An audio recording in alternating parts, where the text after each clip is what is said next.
तुम थोड़ा मेरी सीट का पता लगा दोगे? मुझे नोटिस बोर्ड दिखाई नहीं दे रहा। कमर पर हाथ रखे वो लड़की मुझसे ऐसे मुखातिब थी जैसे उसका कोई हक हो मेरे पर। उसकी जान पहचान के नाम पर हम दोनों में बस इतना ही था कि चंद घंटे पहले दोनों एक ही बस में इस इंजीनियरिंग इंट्रेंस का एग्जाम देने पहुंचे थे। उसकी ऐसी बेतुकी बातें देख मुझे जोरों की हंसी आई, पर वो बुरा न समझे इसलिए मैंने खुद को एहतियातन सामान रखते हुए उसका रोल नंबर पूछा। वो रोल नंबर बताते हुए खुशामद के अंदाज में बोली, प्लीज हेल्प कर दो, मैं यहाँ तुम्हारे सिवा किसी को भी नहीं जानती। मैंने मन ही मन सोचा कि जानती तो वैसे मुझे भी नहीं हो, बस अपना काम निकलवाना है। उसका रोल नंबर देखने के लिए मुझे नोटिस बोर्ड पर नहीं जाना पड़ा क्योंकि वो मेरे बाद ही था, तो जाहिर है सीट भी मेरे बाद वाली ही थी।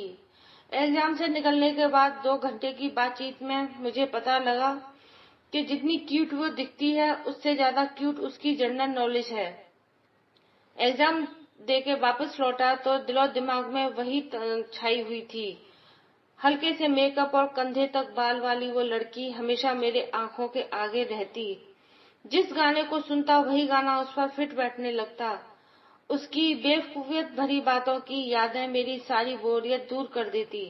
शायद उसके संगत का असर मेरे पे भी हो गया था, इसलिए 4 घंटे साथ गुजारने के बाद भी न तो मैं उसका नंबर मांग पाया था और न ही उससे उसका नाम पूछा।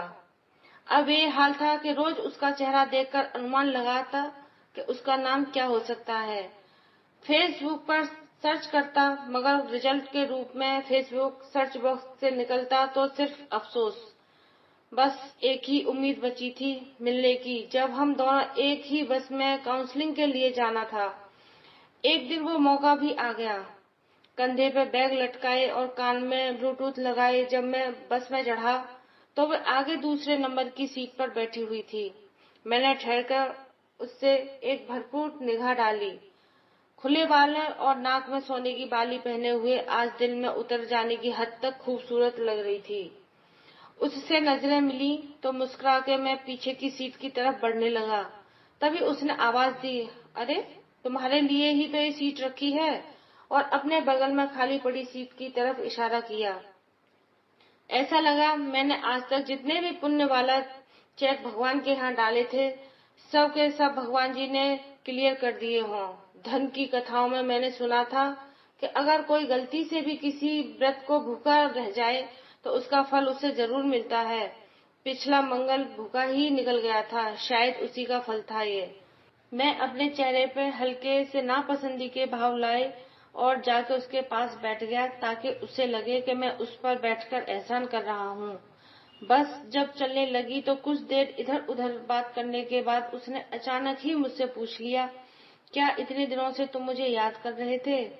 चोरी पकड़े जाने से जब मैं गड़बड़ा गया और कुछ उटपटांग बोलता, वो हंसते हुए बोली, इन दिनों मुझे हिचकियां बहुत आ रही थीं, तो मुझे लगा कि तुम मुझे याद कर रहे होंगे क्योंकि दूसरा कोई है नहीं याद करने वाला। मैंने गहरी सांस ली और बोला, अच्छा फ्लर्ट कर लेती हो। वह खिलखिलाकर हंसने लगी। बस 8 बजे से चली थी, अभी रात के 12 बज चुके थे, तो सबको भूख भी लगी थी, इसलिए ड्राइवर ने किसी लाइन होटल पर गाड़ी रोक दी। मैं चाहता था कि मेरे साथ डिनर करे, पर उसने अपनी मजबूरी बताई और उसकी फ्रेंड भी उसके साथ है, यह बोलकर वह उसके साथ खाना खाने चली गई। आधा घंटे बाद जब खाना खाके स्प्राइट का कैन में काउंटर पे बिल जमा कर रहा था तो वो मुझे कॉर्नर वाली टेबल पे अपने फ्रेंड के साथ दिख गई। मैंने अपना कैन उसकी तरफ झुका कर पूछा कि वो भी पिएगी। जवाब में उसने मना कर दिया। फिर भी मैंने 2 कैन लिए और वेटर से उसके टेबल पर पहुंचाने के बोलकर होटल से बाहर निकल गया। बाहर निकला तो बड़ी जोर से सिगरेट पीने का मन किया। बैग चेक किया तो गोल्ड फ्लैग और एक क्लोव था। मैंने क्लोव जलाई और होटल से थोड़ा दूर जाके कश लेने लगा। अभी 2-4 ही कश लिए होंगे कि उसका फोन का फ्लैश लाइट मेरे चेहरे पर था।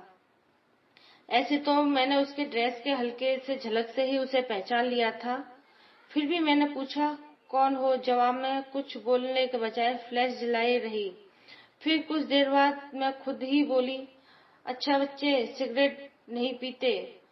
और फिर तुम तो अब मेरे अच्छे बच्चे हो। मैंने कष्ट लेना जारी रखते हुए कहा, मैं कब से तुम्हारा बच्चा हो गया। अगले पल ही वो दांत पीसते हुए सर पे सवार हो गई। फेंकोगे भी या अभी और फुटेज खाओगे। मैंने सिगरेट होठों से अलग किया और उसे घूरने लगा। वो सीरियस हो गई थी। शुभ, मजाक नहीं कर रही, सच में प्यार करती हूँ तुमसे। मुझे लगा माहौल बोझिल हो जाएगा, इसलिए चुल किया, मैं तो सोच रहा था इस सिचुएशन में तुम मेरे होठों पे अपने होठ रखोगी और पूछोगी, क्या जलता हुआ सिगरेट मेरे नरम हुए होठों से ज्यादा जरूरी है। उसने हंस के मेरे हाथ से सिगरेट छीनकर फेंक दिया और बोली, ओ मेरे सस्ते फेसबुकिया, फ्लैश पर चलो, अब इलायची खाओ, नहीं तो रात भर मुझे स्मेल आएगी और मैं सो भी नहीं पाऊंगी। एडमिशन वगैरह होते होते वो इतना करीब हो गई कि गर्लफ्रेंड कम और आदत ज्यादा हो गई। मैं खुद को उसके इतने प्यार में हैरत में पड़ जाता। जब भी साथ होती तो जमाने भर की बातें ढूंढ लाती और सुनाती। मैं उसके चेहरे की तरफ ताकता और खामोशी से सुनता रहता। अक्सर जब वो फ्यूचर और करियर की बातें करती तो मेरा हाथ अपने हाथ में लेकर संजीदा हो जाती। उस वक्त उसके चेहरा ऐसे लगता जैसे बुद्ध ने अपनी सारी शांति और मासूमियत उसके चेहरे पर छोड़ दी हो। जब वो ज्यादा संजीदा हो जाती तब मैं चुल करते हुए इश्क में ग्लोबल होते हुए कहता, अरे वामयान की बुद्धि, इतना भी शांत मत दिखो, तुम्हें आसमान में उड़ाने के लिए मेरा जैसा आतंकवादी आ चुका है। वो खिलखिला के हंसने लगती। तब मैं बस उसे देखता रह जाता। अक्सर मुझे जबरदस्ती कैंटीन में ले जाती। वैसे मैं पैसे देता तो फट पड़ती, तुम्हारा पैसा भी तो मेरा ही पैसा है, अभी इसे खर्च कर लेते हैं, शादी के बाद उससे खर्च कर लेंगे। मैं चुप पड़ जाता। खाने में ना तो मुझे पिज्जा पसंद था, ना ही डोसा, मगर वो जबरदस्ती मुझे खिलाती तो मैं ना नुकुर करता तो कहती, मेरे हाथों में जादू है, तुम खा के देखो, सब अच्छा लगेगा। इससे पहले ऐसी जिद करके मेरी माँ ही मुझे खिलाती थी। तब बचपन में तीखा होने के कारण मीट खाने से मना कर देता और वो मीट को पानी से धोकर खिलाती और कहती कि अगर तुम नहीं खाओगे तो मैं दुबली हो जाऊंगी। ये बात मेरे मन में भर गया था। बचपन में मैं उन पे गुस्सा होता तो कहता कि आगे से खाना नहीं खाऊंगा और आपको दुबली कर दूंगा, और वो हंसने लगती। नहीं समझ पाता, बच्चा था ना, उसके साथ अभी भी बच्चा ही बन जाता। खाली क्षणों में कभी इतनी खुशी देखता तो ऐसा लगता कि कहीं कुछ बिगड़ न जाए। अक्सर मेरे साथ यही होता आया है, जब ज्यादा खुश होता हूँ तो बड़ा दुख आने वाला होता है। यहाँ भी ऐसा ही कुछ होने लगा। धीरे धीरे चीजें बदलने लगी, मिलना जुलना कम हो गया। मैं उसे मैसेज करता, बदले बदले से सरकार नजर आते हैं तो उधर से जवाब केवल स्माइली में आता।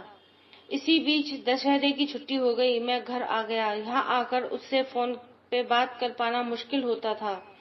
अक्सर रात को 5 मिनट के लिए टाइम निकाल के उसके कॉल करता, मगर उसके बातों से कभी ऐसा नहीं लगता कि वो मुझसे बात करने में इंटरेस्ट है। मैंने उसे कॉल करना छोड़ दिया। उसका कॉल भी आता तो भी नहीं उठाता। छुट्टियां बीतने के बाद जब मैं कॉलेज लौटा तब तक सब कुछ पूरी तरह बदल चुका था। अक्सर दोनों एक दूसरे को देखकर नजरअंदाज कर देते। कॉलेज के नए रूटीन का बहाना होता, मगर मुझे सब कुछ पता था। अक्सर दोस्त आकर बताते थे कि एक सीनियर के साथ वो लाइब्रेरी में टेबल शेयर कर रही है। मैंने इसी वजह से लाइब्रेरी जाना भी छोड़ दिया, ताकि अपनी आंखों से उसको किसी और के साथ न देख सकूं। किताबें रूम में ही मंगा लेता। वैसे भी उनमें अब मन भी नहीं लगता। कॉलेज में आने के बाद क्यों बिना नागा रोज रात को वो फोन करती। मैं उसके सामने इस सब चीजों का जिक्र छेड़ता तो वो ऐसे शो करती जैसे सब कुछ नॉर्मल हो। पुराने दिनों का जिक्र करता तो पढ़ाई के प्रति सीरियस होने का बहाना बनाने लगती। मुझे भी पढ़ने पे ध्यान देने की एडवाइस देने लगती। मैं खुद ही घुटने लगा। तंग आकर मैंने एक दिन उससे कह दिया, मेरे पास फोन न करो प्लीज, अब सारे रिश्ते खत्म हो गए हैं। मुझे लगा कि इतना कहने पे भी वो कुछ तो सफाई देगी, मगर वो सफाई देने के बजाय चहकते हुए बोली, शुभ, अगर तुम्हें सब कुछ खत्म लगता है तो फिर मैं कौन हूँ तुम्हारी बात काटने वाली। जैसा तुम्हें अच्छा लगे तुम्हारी मर्जी। बस एक काम कर दो, मेरी फुटेज डिलीट कर दो, मैं तुम्हारी कर दूंगी। मैंने उसकी फुटेज डिलीट कर दी और वॉलपेपर पे वापस माँ की तस्वीर लगा दी। मुझे लगा अब यहाँ से खुद को समेट लूंगा, लेकिन अगले दिन फिर से उसका फोन आ गया। मेरे रिसीव करते ही वो चेक पड़ी, कैसे हो, लाइफ मजे में है या नहीं। मैं चुप्पी साधे हुए था। वो मुझे तरह तरह के सवालों से उकसा रही थी। कोई गर्लफ्रेंड ढूंढ ली, मिली कोई गर्लफ्रेंड, सिंगल होकर कैसे फीलिंग आ रही है, ऐसे सवाल पूछ पूछ कर वो नश्तर की तरह भीतर चुभो रही थी, जिसके अंदर ऐसे लग रहा था जैसे कांच की किरचियां बिखरी हुई हों और सीने में चुभ रही हों। मैं चुपचाप बस परम उसके कॉल सुन रहा था। आंखों से आंसू गिर रहे, गला रुंध गया था। फोन कटा तो महीनों बाद फिर से सिगरेट की तलब लगी। हॉस्टल की बाउंड्री तड़प के बाहर जाके गुमटी खुलवाई और 2 डब्बे सिगरेट लाके फूंक डाला। इस बार फेफड़े के साथ रूह भी धुएं में भर जाए, ऐसी कोशिश की थी। अगले दिन जब दोपहर को नींद खुली तो उठते ही फेसबुक पे स्टेटस सिंगल कर दिए। धीरे धीरे ब्रेकअप की खबरें सबको लग गईं। मैं चुपचाप सा हो गया था। कॉलेज से आता और खुद को कमरे में पैक कर लेता था। किसी से काम भर से ज्यादा बातें नहीं करता। व्हाट्सएप, फेसबुक, ऑनलाइन सब मैंने अनइंस्टॉल कर दिए थे। रोज शाम को माँ से बात कर उन्हें फ्यूचर प्लान की बकवास बताता। वो रोज रोज एक ही बात सुन के भी नहीं उगती। उन्हें लगता कि मैं किसी बड़ी गलती कर बैठा हूँ, इसलिए प्रॉब्लम से लड़ने की बात कहती। पापा को फोन करके रोज गुड नाइट बोलने लगा। उन्हें लगता कि मैं किसी पेपर में फेल हो गया हूँ तो ढके छुपे ढांढस बताते ही, बेटा कोई परेशानी हो तो मत घबराना, दुख के दिन हंसते खेलते हुए काटने चाहिए। मैं किसी से कुछ नहीं कह पाता। इधर रूममेट अक्सर बताता कि कैसे वो किसी भी सेक्शन में जा रही है तो सब लड़के उसको तेरा नाम लेकर ट्रोल करते हैं। जहाँ जाती है सब उसे जोर जोर से तेरा नाम लेकर बुलाते हैं। वो उल्टे पैरों वापस लौट जाती है। मेरे सामने जब कभी ये होता तो लड़कों को मना कर दिया करता।